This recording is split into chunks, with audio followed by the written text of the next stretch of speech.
Le 9 août est devenu une date importante pour les premiers habitants de Guyane. Ce matin à Matoury, non loin du village amérindien de Sainte-Rose de Lima, avait lieu la découverte du chaman, un monument érigé en l'honneur des 6 peuples amérindiens de Guyane.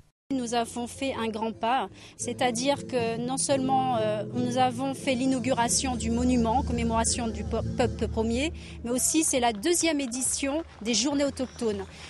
Ça a commencé depuis 2011, nous en sommes à la 2e édition et je pense qu'il faut avancer petit à petit, que la communauté, justement, nous puissions chaque année célébrer les journées autochtones, que ce soit au niveau régional.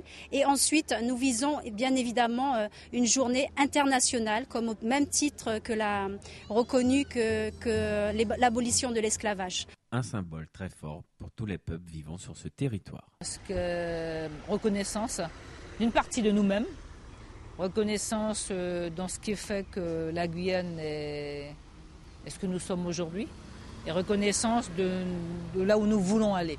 Quand Damas parle des 3 fleuves qui coulent dans ses veines, je crois qu'il était déjà dans cette optique de se dire qu'on est peut-être différent, mais par la source fondamentale, il y a des éléments qui nous rapprochent. Et ces éléments-là, c'est les origines des uns des autres. Il était normal que la région déclare cette journée dans le sillage de l'Organisation des Nations Unies qui pose la problématique de la discrimination, de la marginalisation et qu'en l'occurrence, il faut que d'abord nous les Guyanais qui construisons avec eux la société, nous en fassions des acteurs de premier plan et que les préjugés, les faux regards furtifs ou fuyants disparaissent et que nous voyons ces personnes comme des citoyens à part entière en Guyane et que nous leur donnons justement la matière pour être reconnus historiquement, politiquement en tant que peuple premier. Mon identité elle-même est irriguée justement de ces racines-là, qui sont des racines culturelles et territoriales.